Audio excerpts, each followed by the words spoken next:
Okay. Hello, everyone. Thank you so much for taking the time out of your busy schedules to join us today for our first Share, Solve, and Evolve conversation with 911 professionals. Today's topic will be around PSAP recruitment and retention. We have an action-packed group of panelists today, and we look forward to having you join us. My name is Marie Teely Mironova, and I'm the Senior Marketing Manager here at Intrado. I will be your moderator for today's session, and our host today will be Jeremy DeMar, Senior Product Manager here at Intrado. And we have three guest panelists joining us this afternoon: Melissa Alterio from Cobb County, DEC in Georgia, Scott Broman from Fairfax County, Virginia, and Paul McAllister from Metro Nashville, Davidson County. Today, if you have any questions during the webinar, please use the Q&A feature in the top middle section of the Teams panel.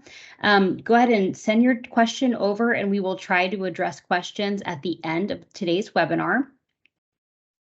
And I'm going to turn it over to Andrew. Well, good morning and good afternoon to everybody. Thank you so much for taking some time out of your schedule today to join us here. My name is Andrew Rotherham. I'm VP of Marketing here at Intrado, and really excited about this new series that we're kicking off today. And of course, I want to raise a special thank you to our panelists here with Melissa, Scott, and Paul for joining us and for both taking their willingness to participate and taking time out of their schedule to join us here this morning as well.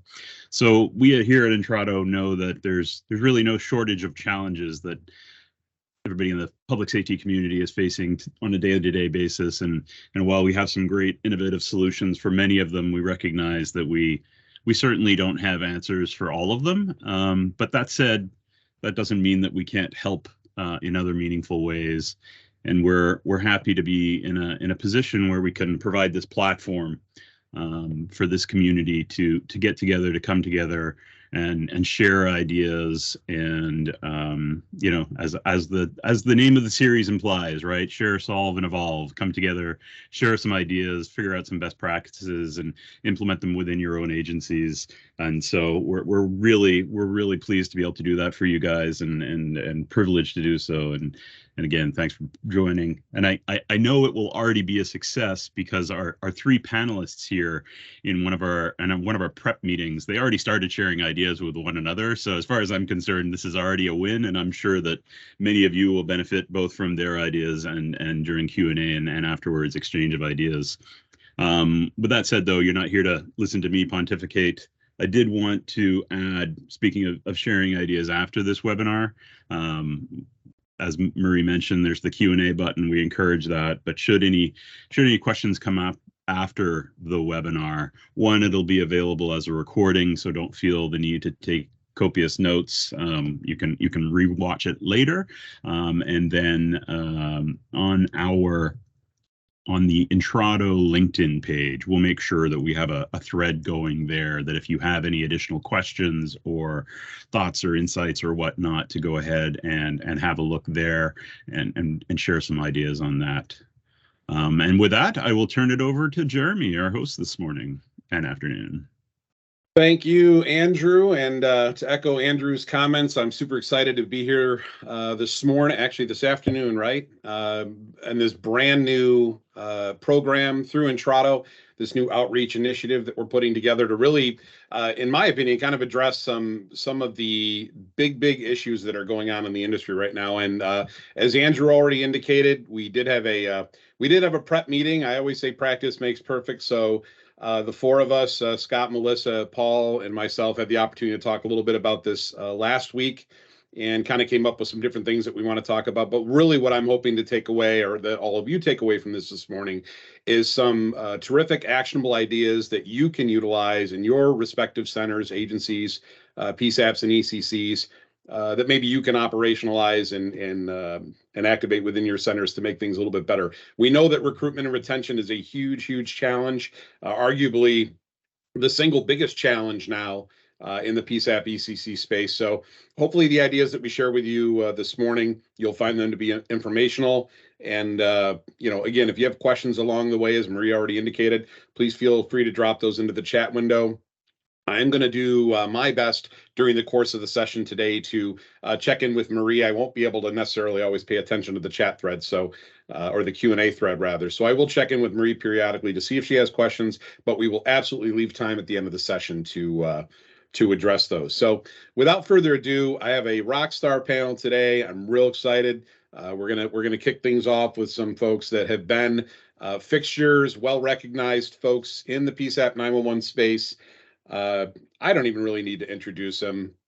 Most of you probably know these folks. They're all exceptional. They're all colleagues of mine. I joined Intrado a little over a year ago after a 20-year career on the public-facing side of 911. So I'm super excited to be working with them today. I'm going to stop talking. I'm going to go over to introductions. I'm doing this in no particular order today, by the way. So you see Scott on the left, Melissa up top in the graphic, and then Paul down below. On the right side of my screen, which I'm going to keep looking at. So when you see me looking this way, I see Scott on the top, Melissa, then Paul. So that's the order that Microsoft Teams chose today, and that's probably how we're going to start things. So Scott, I would love to start with you. If you wouldn't mind just doing a brief introduction for the group, then we'll go to Melissa and Paul.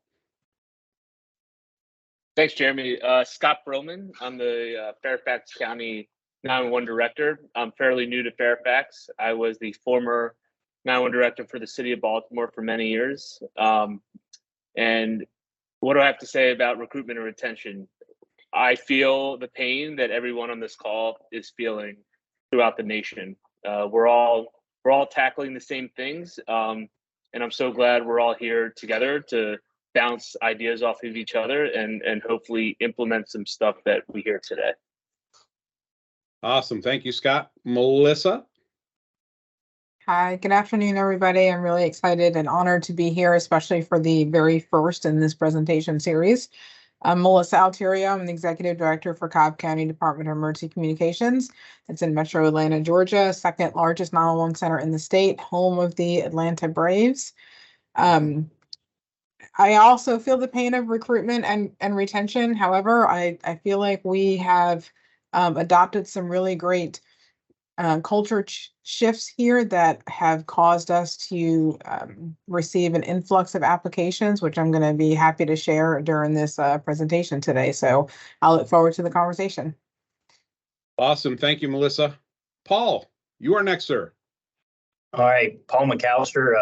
I'm with Metro Nashville now for almost working on my 4th year. I retired out of the military as a active recruiter. So recruiting is something that I did for the last 12 years of my career in the military. And we're taking some of those concepts and ideas and implementing the 911 center. I, like Melissa, have also seen the effects of culture has on recruiting that we're going to talk about later. And I look forward to sharing ideas and also getting some ideas from Scott and Melissa as we already shared some of those. We look forward to more of those. Awesome. Thank you, Paul. And I just wanted to say from a format standpoint today, since this is our first session, if we do encounter any bloopers or anything like that today, it'll be on the highlight reel after this, but we're going to really try to do this without a hitch today. But I'm going to start with Scott today, but I would ask Melissa or Paul, if either of you have things that you want to weigh in with during the course of the conversation, please don't hesitate to do so. I'll try to have a little bit of a pause there. But Scott, I want to come back to start with you. Again, recently took over as the director in Fairfax. You and I know the history. Actually, I'm sure Melissa and Paul know the history of Fairfax and the father or the grandfather, as some have called him, Steve Souter of 911. I mean, you have incredible shoes to fill, my friend. I mean, it's a rock star history there in Fairfax. But I do want to hear a little bit more about your experience there thus far and how things have been going as you've come in. But notably, what I wanted to talk to you about, when we were doing our pre-session last week, you talked a little bit about how you were looking at high schools, those that weren't necessarily pursuing degree programs afterwards, or weren't necessarily steering the ship towards military experience. You've been looking at high schools maybe to help curb some of the issues that have been going on with recruitment and retention, or to look at a group that maybe otherwise wouldn't have been looked at. So a little bit about your onboarding at Fairfax, and then if you could jump right into what you're doing with high schools, we'd love to hear about that. Thanks, Jeremy. Yeah, Fairfax, they're superstars, and I came in, and things just run smoothly on the floor, and I really don't have to. I don't really have to run anything on the floor, but I have to support the floor with personnel, with HR, with all the other stuff. We just have great supervisors, great operators, great dispatchers doing the job. And if everybody's on here from Fairfax, you guys are awesome. But we all came together. I've only been the director there about 4 months, and we came together to throw a bunch of ideas at the table. We know this is not a Fairfax problem. Recruitment retention is not a Fairfax problem. It's a national problem. We just have to come up with creative solutions to tackle it. And one of these was to target the school system. We have a group of folks, students in Fairfax, that probably don't want to go to college or can't afford college, and they're looking for careers after high school. And we want to capture those folks. So we have 2 programs going on. First, we signed an MOU with the Fairfax County school system. That allows us to go in and engage any student we want. We have to organize it with the principals and the school, but we're able to freely go to the dozens of schools across Fairfax and either recruit or give presentations, or now we're doing some training. So this year alone, we've engaged thousands of students to teach them about 911, to teach them, to tell them that there is a profession out there with a great pension system when you retire, with great benefits, with great pay, and a rewarding job. So that's number one. Number two is our goal is to create a build your own program where when students do graduate from high school, we can capture them right away. So we're aligning this program with, there's a criminal justice program, there's a fire program in the schools, and then there's going to be a 911 program where it's kind of like a trade school. Hey, this goes back to and tell her just to crash this off every user. It's a crime to just, okay, thank you.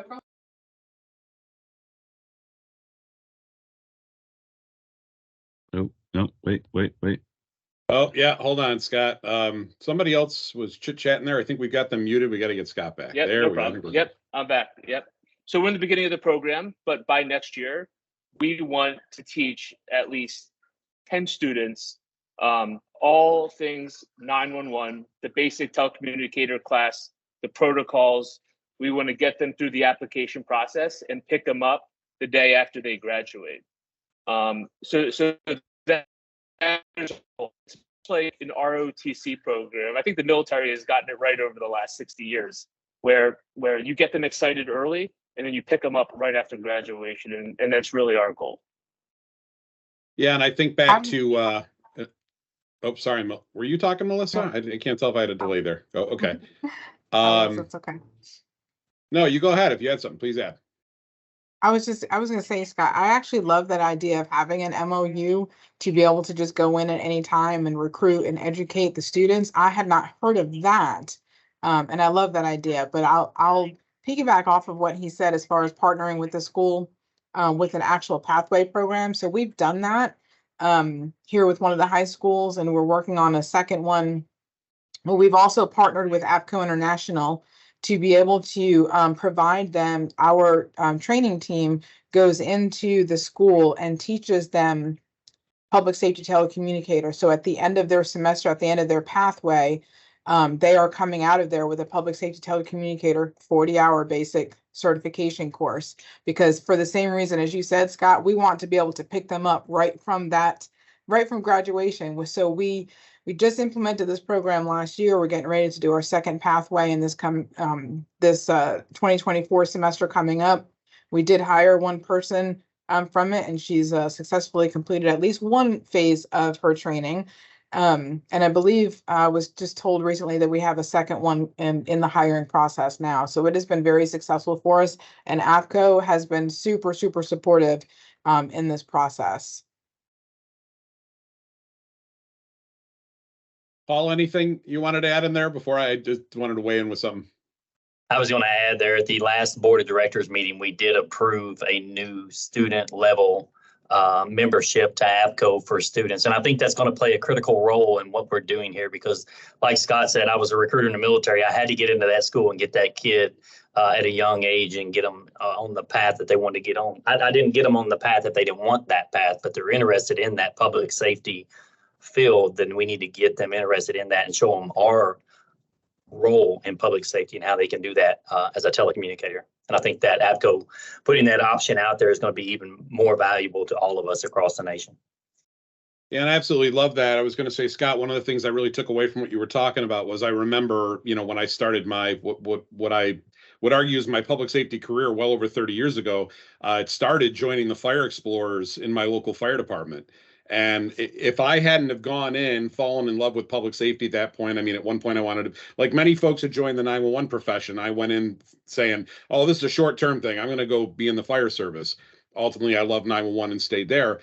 But you're absolutely right. I mean, when you get into with some of these younger folks in their formative years and you start to really immerse them in what these environments are all about, it's awesome. And I love, you were talking about, kind of a build your own program type situation.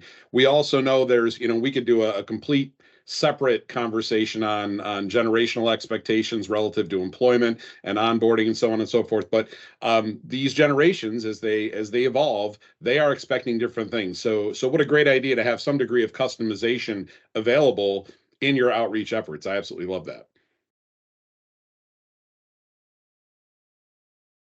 Yeah, and the other thing we thought about is we're reaching the schools in underserved areas, which we want our PSAP to look like Fairfax, and that's become very successful for us.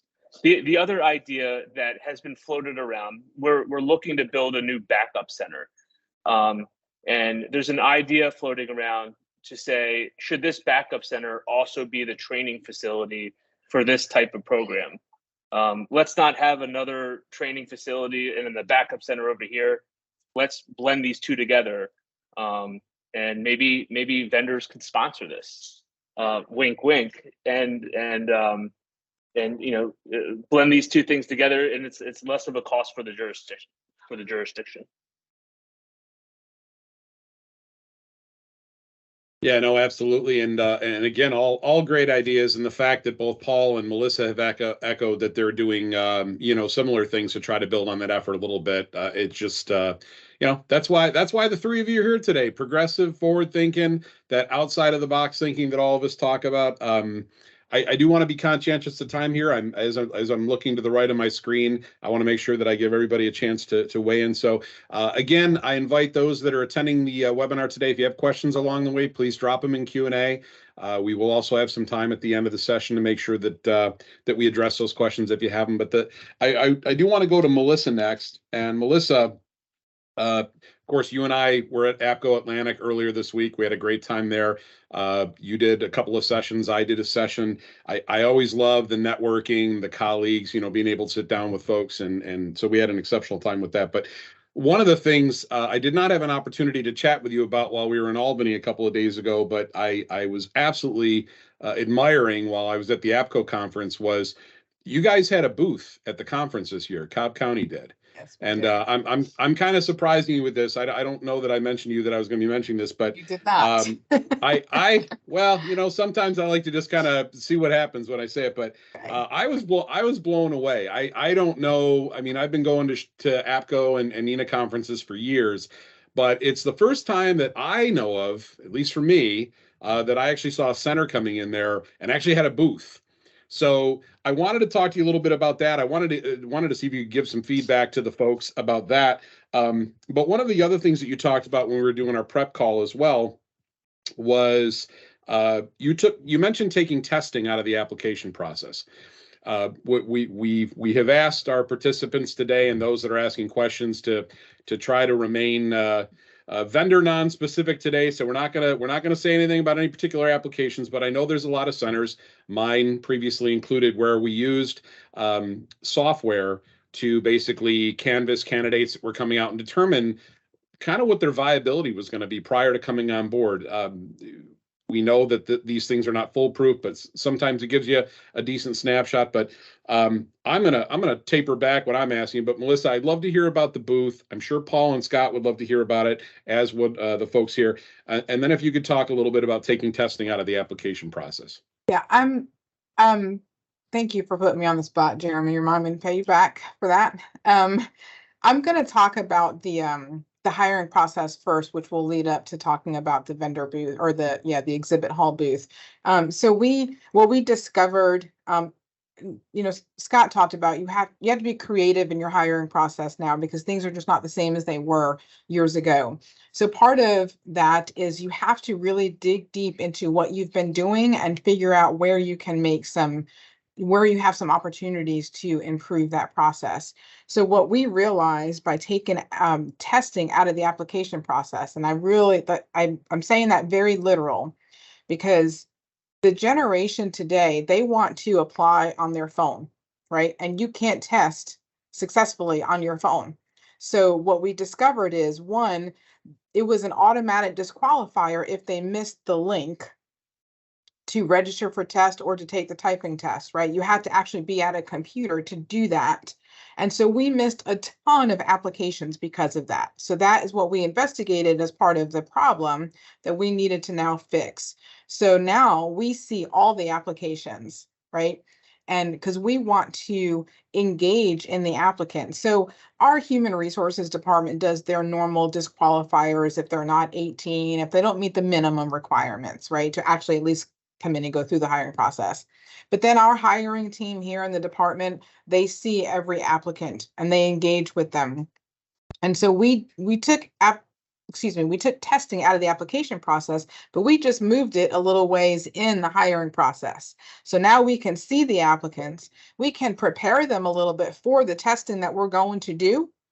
And then they're ready to test. Now, the other thing is, I know you said it wasn't vendor specific, but we all know the major software testing that's out there for our 911 industry.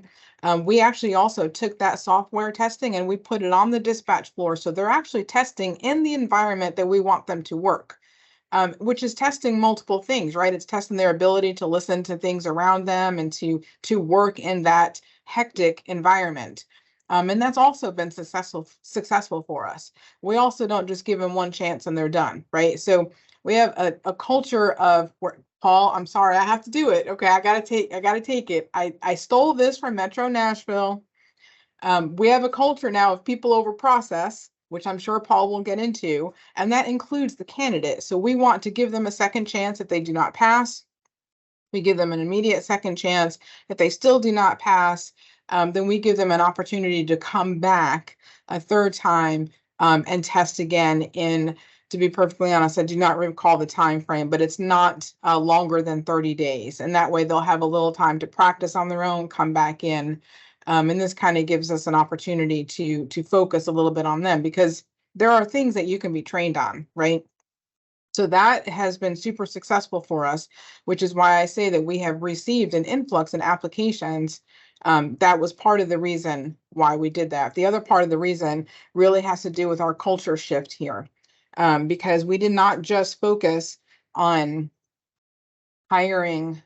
We did not just focus on our candidates on the outside. In order to be able to do that, you have to balance focusing on the people who are existing in your organization, who are doing the work of 20 people at a time, right? Well, we're down so many people. So we did two things. We did offer a hiring incentive. We do offer a hiring incentive, but we also offered a retention incentive for our existing employees. And plus we made a lot of culture changes. We offered, we completely revised our gym. We put all brand new equipment in there. We have a full health and wellness program here. We have a wellness garden. We provide them with employee appreciation initiatives a couple of times a year, actually, not just around Telecommunicators Week. So, and plus we've also empowered them in their professional development opportunities. We do professional development plans because we really want to show our staff that we're invested in them in their career advancement. So we take a lot of time to invest in the people who are here. And that's just the tip of the iceberg that I mentioned, because I know we're pressed for time. So I say that to where there's truly a positive energy in our department right now, in our center, even though we're still running short staff, just like everybody else. So now here comes the exhibit hall at APCO. We have completely revised our community relations unit, right? So we have a very active social media page, very active. And that is important for recruitment for one reason, because we're focusing on what's going on inside the center. We're not just actively doing a recruitment campaign. Like this kind of mixed in. It has to be a balance of focusing on the candidates coming in, but also focusing on the people here. We do various initiatives like, Women History Month, Hispanic Heritage Month. We just showcased some of our Hispanic employees. We engage a lot with the community. We post all that stuff. We did our second annual Cobb 911 Kids Expo, and we gave props to our community relations team. So we do a lot of that stuff because we also know that candidates, especially in this generation, the first thing they're going to do is go look at your social media. So one of the things with all the initiatives that we have, health and wellness, our very advanced, robust training program, quality assurance, our various accreditations, just the various things, our morale committee, all the things that we have here in the center, we wanted to showcase out to departments. Our booth at APCO, we had no intent to recruit. In fact, I made this very clear because I, as a director, certainly did not want to perpetuate the problem in other 911 centers by saying, hey, come work for Cobb 911. I made that clear to so many people. And we also made that clear in a press release before we went to APCO. And also, in fact, I shut down the application process for quite a few weeks while we were at APCO and about 2 weeks after we were at APCO. One, because we did have an influx in applications. So it gave my hiring team a chance to catch up.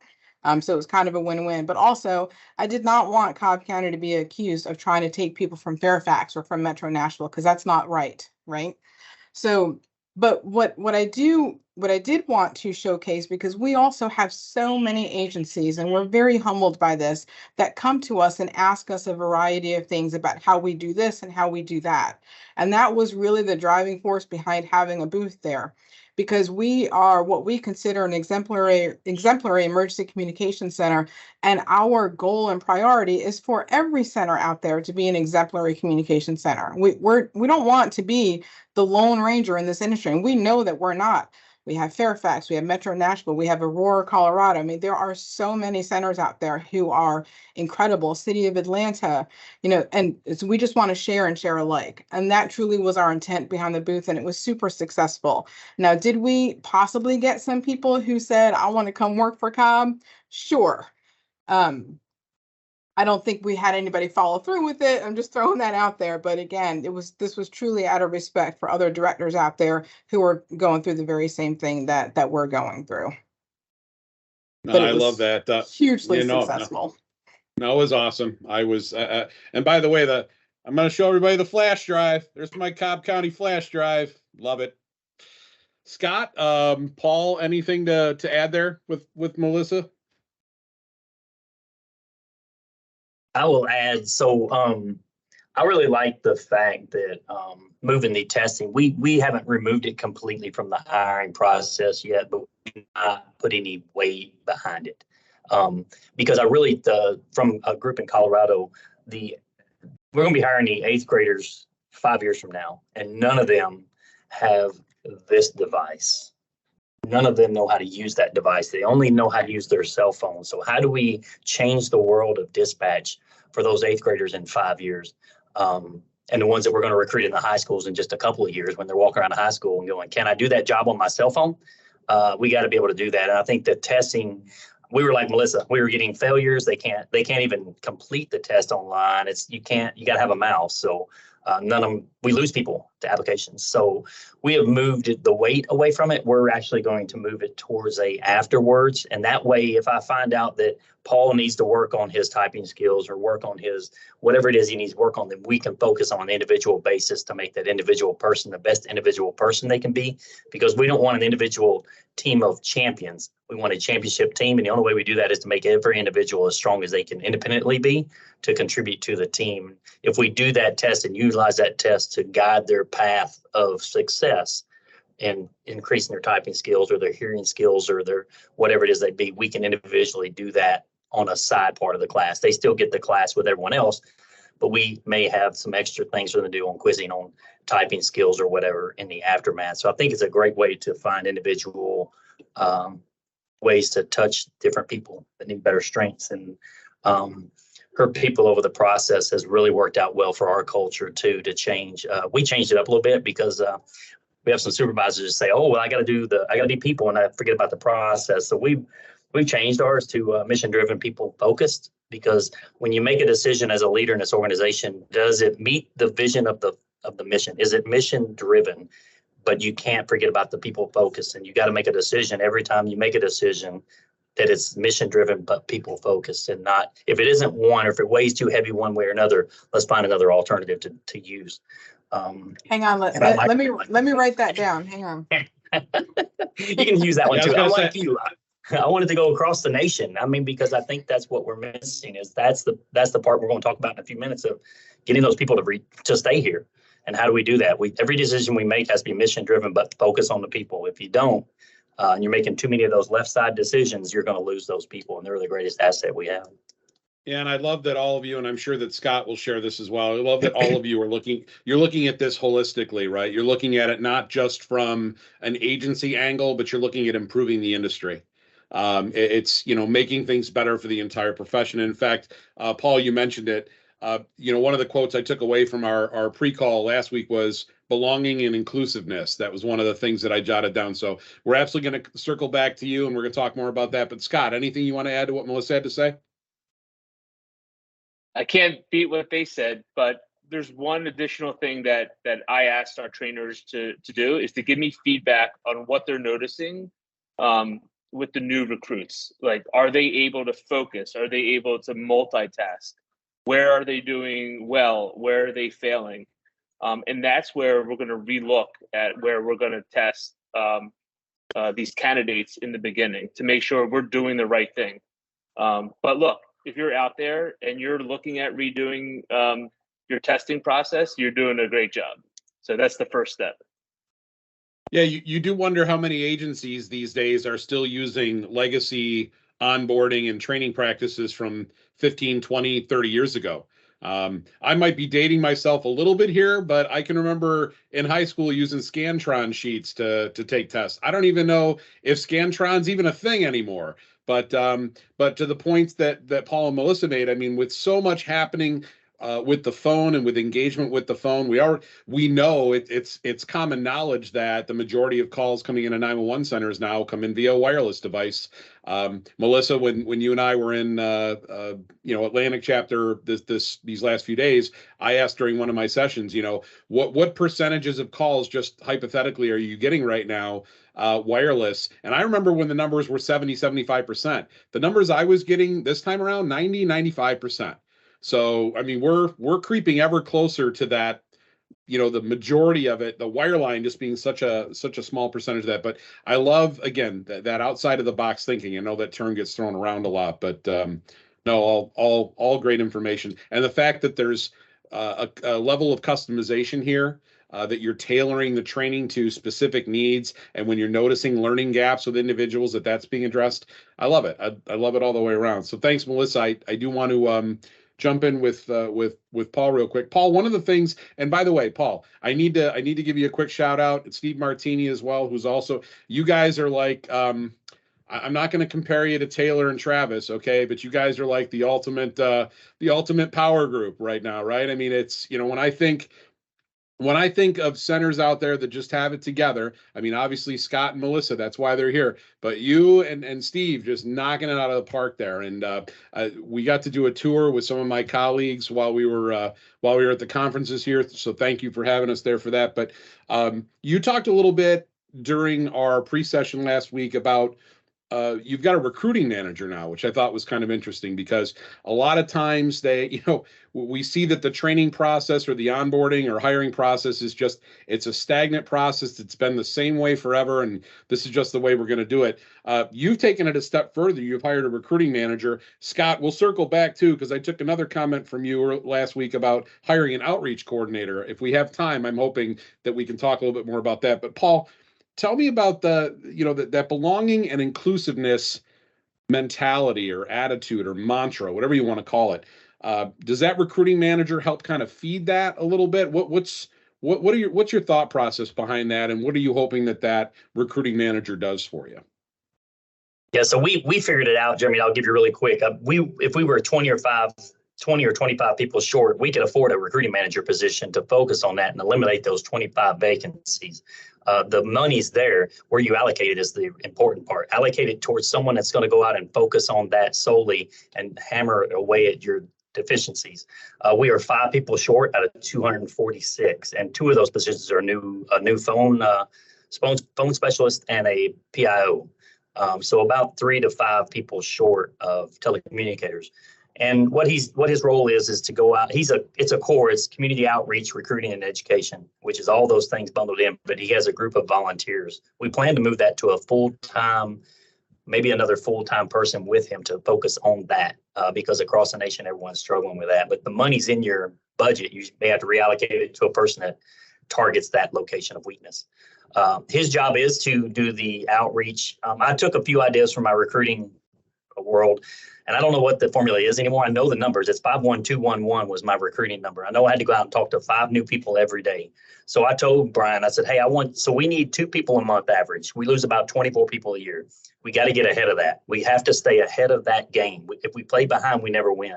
But if you get us ahead, the only way to get ahead, Brian, is I want you to interview 5 people every week and get 20 applicants ready to go in a class. We're going to get about 10% of those, which is about 2 to 3 people.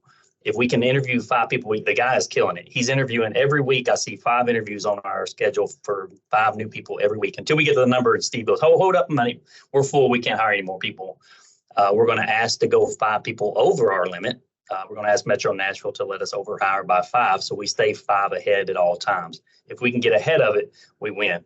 If I can get way out in front of you in a foot race, Jeremy, I'm probably going to make it hard for you to catch up. So I want to stay out front of that. I don't think that's a good analogy. I think you'd win the foot race regardless. I could be at the finish line, you'd still win. So one of the things on our inclusion and belonging in the military, I learned that is something that it taught me as a young 18-year-old kid, like you all were talking about going into high school and getting those folks.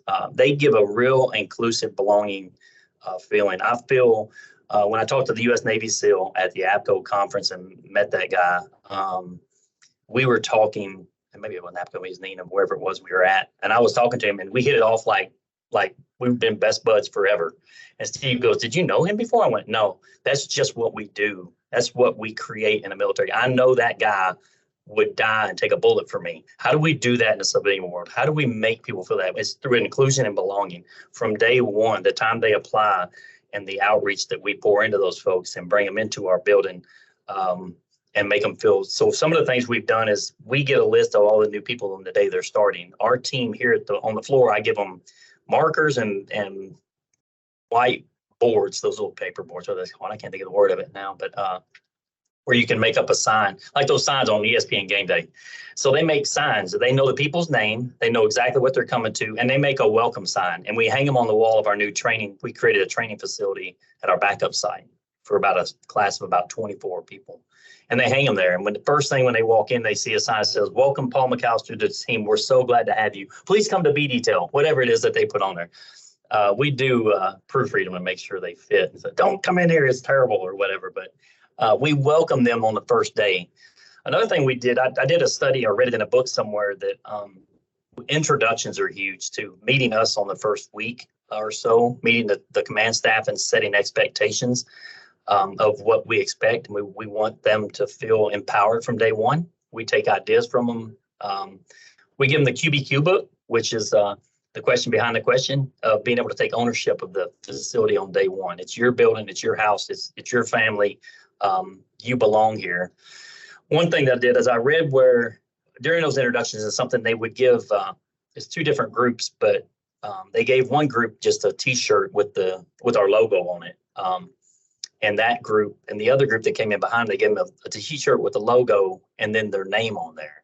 And attaching the name gave them so much more significant attachment to the company that they were being added to. So we went out and bought T-shirts that only our new hires get. And some of our people on the floor are like, how do I get one of them T-shirts? I'm like, well, you got to quit and get rehired. That's how you get a T-shirt.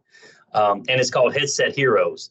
and on the back it's got the flag, but it's something that they get uniquely themselves with their title on there, what they're doing. And it just makes them feel that inclusion and belonging, and that support. We've had to instill that into our people here, which is what Melissa talked about. I think we have to instill that in our supervisors that go out and touch them every day, and make sure we create that climate, because before we have to create the climate before the culture will ever change. And that's what we're doing now, is our supervisors are learning to go out and touch those people. We send a picture of the person to all the leadership with their hobbies, their interests, their family, their kids' names, all those things that we can learn about those folks. I love it, because with 246 people and prior military guy, if you ain't wearing your name on your shirt, I can't remember it. So these help me when they come in here talking about what Aaliyah may be doing. I have to look at the picture and focus who on Aaliyah is, but it's that personal touch that is so valuable to some of the folks. We've had folks comment that we have a family meeting. We'll do a WebEx like this, and it's coming up. Our new class just started. Before they get out of their 5-week class, we'll do a WebEx, and we send all them an invite, and we ask them to invite their family.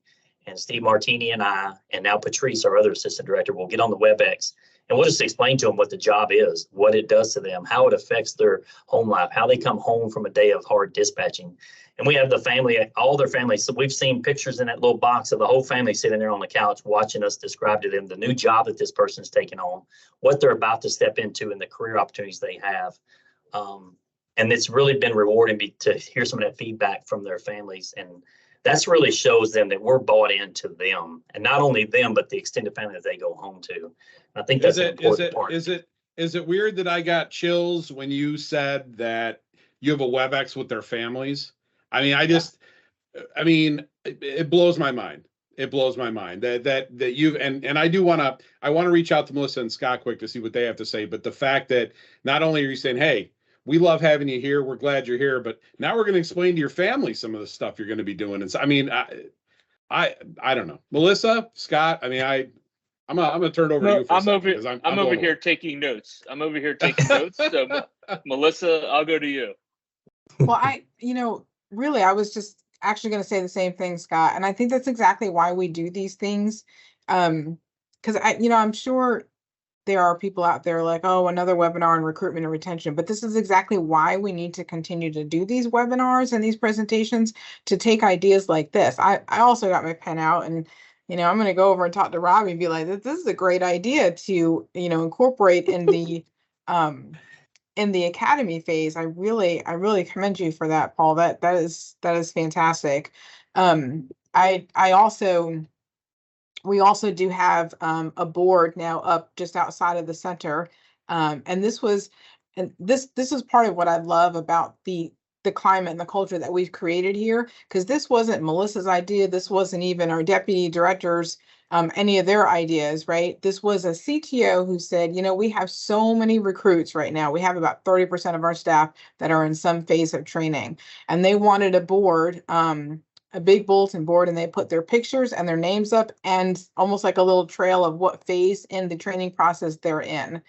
And it helps me every time I go up on the floor, and I'm like, oh, okay, I wanted to say hi to, this person today. And let me just make sure I get a visual of what they look like, just because we have so many people coming in. So that's, it's kind of the same thing. But I really appreciate, and I hope everybody out there who's watching are taking notes, because just the littlest thing that you can take, what Paul said seems very little, but it has such a profound impact, I'm sure, on your new folks. But I echo what he said. You have to create a welcoming environment the minute that they walk in that door. And hopefully that's not faking it, right? Hopefully you do have that environment where everybody is involved. Now, for us, everybody is involved in the recruitment process, because that's the other way you're going to get people in here, is word of mouth. When you have an employee who says, this is a great place to work, we have so many awesome things going on, we have great leadership, I'm not talking about myself, but supervisors, management and stuff, like, this is an empowering environment, come work here, then you have conquered the recruitment and retention challenge. You truly have. Yeah, I'm just, I think that, Melissa, you talked about, hiring incentives, retention incentives, which is awesome. And we know that a lot of centers around the country have the ability to offer those things, but there's a lot of centers, quite frankly, that don't.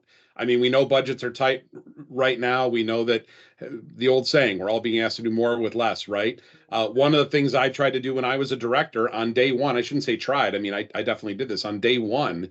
I went into the classroom where my folks were there, introduced myself, and then I let them tell me, all about what they're doing, what they want. And then I would come out at the end and say, what's your long-term goal? What do you want to do? And I would tell them, I'd like, don't tell me your lifelong ambition and dream was to become a 911 dispatcher, because I'm going to call you out on that. I don't think that's probably what your dream was, but let me know what it is.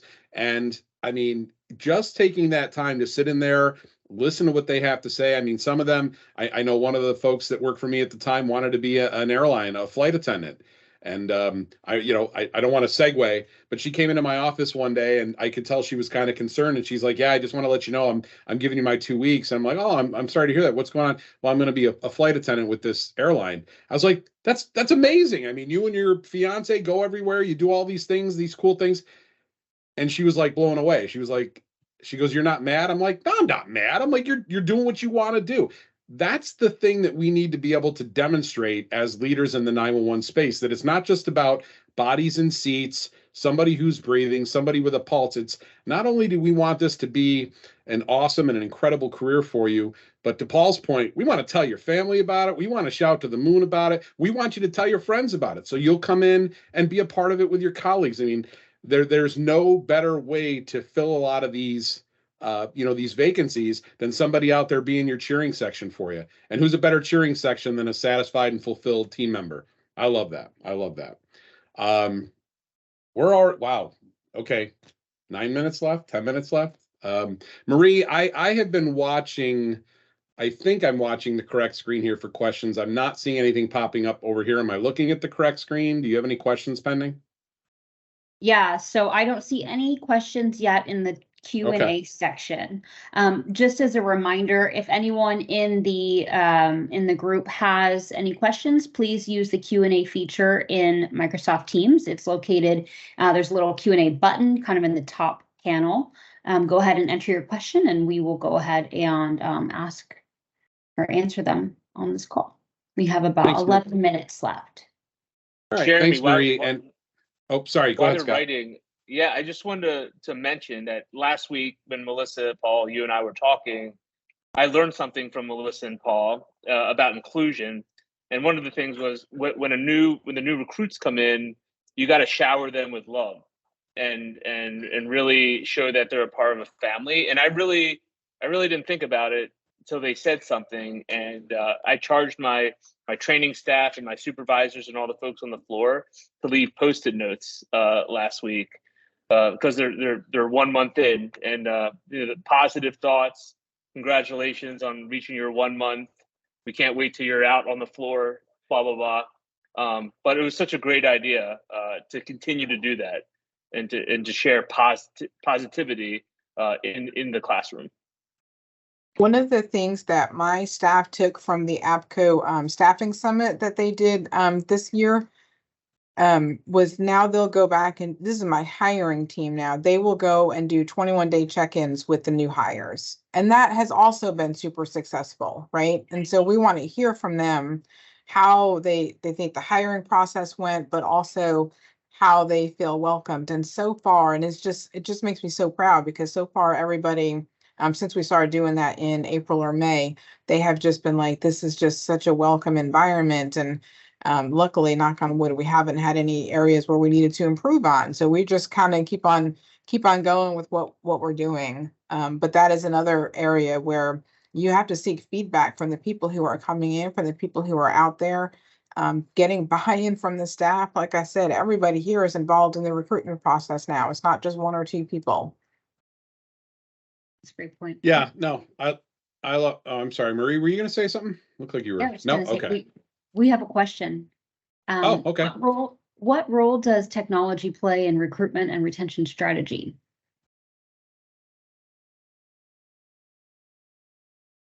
That's a good one. Oh, I think it's huge. I think that I think it's going to play a bigger role as we mentioned earlier, as that 8th grader becomes an 18-year-old adult. in 4 to 5 years, the technology is going to be completely different of how that young person does the job based on how we all do the job now. I can kill a keyboard, but if it goes to a cell phone 911 dispatch, I mean, just using your cell phone or a small little pad, an iPad or something to do the dispatch functions in a center. So technology is going to play a huge role. I think it has to change with the folks that we are going to be hiring in 5 years. And there's some folks around the country that are testing that out and moving in that direction so we can learn from them in a later WebEx of how they've done that, how they're doing it well. I can remember the group in Colorado that's already looking towards doing away with keyboards. And our people going, how do you do that? How am I going to do this job? Our people now, but our people later going, oh, that's awesome. I love doing no keyboard. So I think it's going to play a huge role. Scott, Melissa? Well, I can tell you what we're noticing. A lot of the younger folks coming in, they all are great at video games. They call themselves gamers, and they're 10 times better at technology than I am. So I think they'll be successful when we have emerging technology coming into our centers, video, text, pictures, a lot of stuff going on. I think they'll be successful at it because of where they are now. Yeah, I echo both of that. I don't have anything to add. Okay. No, thank you. Thank you all. I just wanted to share one more thing before I go to all of you for final closing comments, and of course to check with Marie to make sure there's no other questions that are outstanding there. Nothing else, Marie? Okay.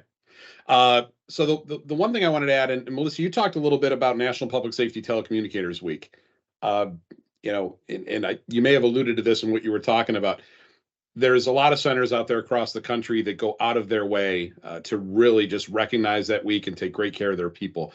But I would argue, and I think, Melissa, you were kind of going to this as well, and I'm sure Paul and Scott would agree, every week is National Public Safety Telecommunicators Week, right? It's not something, that we're going to celebrate once a year, and then after that, we're going to put all the pomp and circumstance in the closet and then not talk about it for another year. I see Melissa routinely, and I talk to Melissa on a pretty regular basis. We've known each other for a long time, but I see her doing all kinds of really cool things for her team members and not just showering them with gifts. I mean, accolades about jobs well done. It's more than just throwing money time is so critical. Spending time with your team members is so critical. I tried to emulate that as best I could as a director when I was in a center. I'm obviously in a different role now, being on the private side, but I love seeing progressive, forward-thinking, team-driven folks out there like the three of you that are just doing amazing things for your folks. But if I could leave one thing with the group and with everybody watching, it's, especially the leaders. Every week is National Public Safety Telecommunicators Week. Go out of your way to do awesome things for your team members. Take some of the, I hope you took notes. Take the ideas from Scott, Paul, and Melissa today. Reach out to your colleagues. Watch what's going on. Just shower your folks with love and support and let them know that they really are appreciated. But I wanted to kind of do a round robin real quick here to wrap up. We got a couple of minutes left. Melissa, can I throw it to you real quick for closing comments on today's conversation? I don't know that I can be real quick on anything, but I'll try. But just to really echo what you said, it starts inside your center. It starts with the people that you have existing in your center. I learned this from the wonderful Melanie Jones years ago, that you have to, as leaders, you don't just have a responsibility to lead this team. It's a great privilege, right? And I learned from her that you get to learn something about this team. I know a little something about everybody on this team. I have 160 people on my team, and I know a little something about everybody. I do handwritten notes at Telecommunicators Week and the holidays. And do I think that it's a little daunting because that's a lot of notes? But it's also, it's important. I started it when I first got here, and I will continue doing it because consistency is also key when you're leading a team. But I think just having that personalization, I go out there on the floor, I talk to people when I can.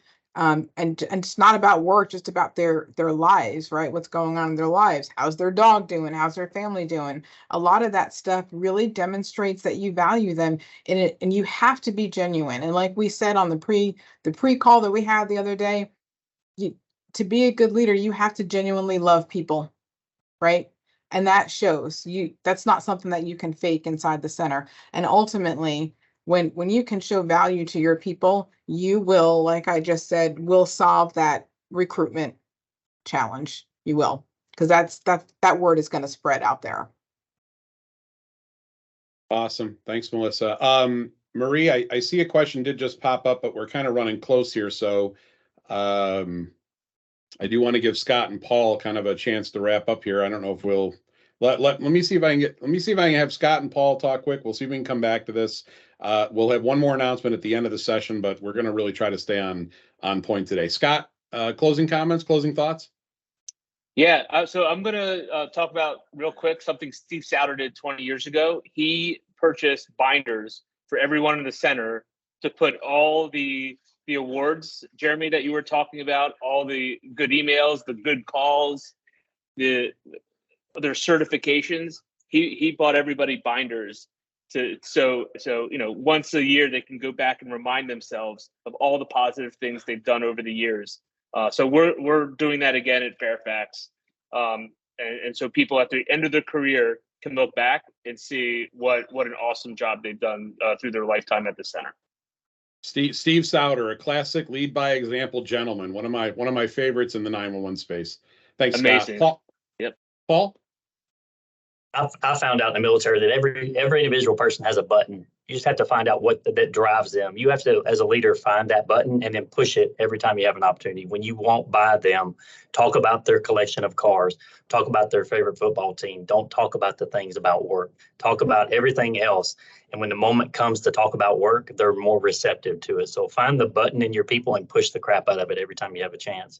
And then when that moment comes and you have to talk about work, they are bought into how you care about them first before you ever bring an issue to them. Yeah, I think the hot button's mission critical. Marie, maybe we throw this out real quick. We'll do a closing announcement after that. Do you want to read it or you want me to read it? I'll take it. Sure. The question is, I'm curious if anyone on the panel has experience with retaining staff members at a much smaller PSAP that borders a larger metro area. A lot of the benefits that can be offered at a larger PSAP are not an option for us for multiple reasons, and we lose folks to those PSAPs. I assume he means to the bigger PSAPs. Anyone have any thoughts on that? Honestly, I'm going to go back to culture. I've heard that a lot, right? And before I took the director position at Cobb, I was at a smaller PSAP in the city of Roswell with similar challenge. But once you can begin shifting that culture, then people will realize it's not always about money. And I think that there are plenty of things that you can do inside the center. And unfortunately, we don't have another hour to go into a lot of them, but I think that there's a lot of things that you can do inside the center to show that you genuinely care, to get people excited about their purpose and their why and why they do this job, to encourage them to stay and leave a legacy right there where they are instead of going to a larger place. I think there are plenty of options out there. Love it. Scott, Paul, anything else to add on that question? She nailed it. When we get to fully staffed, we're changing our focus to hiring for culture. We will not hire someone that sits in a chair. We're going to hire those people that fit our culture. And if you do that in a small town, you can keep those people around. Scott, is it one of those what he said and she said type things? Or did you have anything you wanted to add? Yep. Nothing more. Okay. I will tell you this, Jeremy. So you Sorry. know my deputy director, Robbie McCormick. She coined this phrase when she came in here: hire for fit, train for skill. So that will be my final closing for the day. Thank you guys so much. No, I love it. It's a good way to do that. I do want to mention one thing before I throw it back here to Marie for closing up. So we announced at the beginning of the session, this is a brand new webinar series sponsored by Intrado. where we're really going to be hitting on a lot of hard-hitting topics that are striking the PSAP ECC industry. So you're more than welcome to reach out to me at any time with topic suggestions. We're always interested in looking at those. But I did want to let everybody on the call know that our next session is scheduled for November 16th at 1 p.m. Eastern. And the topic is going to be on training, another high-level topic. There's going to be more details to follow, and those of you that were participants in today's session, or attendees rather, you'll automatically be getting information about our next session. So I do want to be respectful of everybody's time. I've got 2:02, so I'm going to turn it over to Marie and Andrew for closing, but awesome session. Thank you, Melissa, Scott, and Paul. You guys did an incredible job. I'm super excited about this, and look forward to hearing more as we go forward. Andrew and Marie. I don't have anything to add. Just thanks everybody for attending. A recap email will be sent out shortly with the recording, as I mentioned. And again, LinkedIn, great place to keep the conversation going with any questions you may have.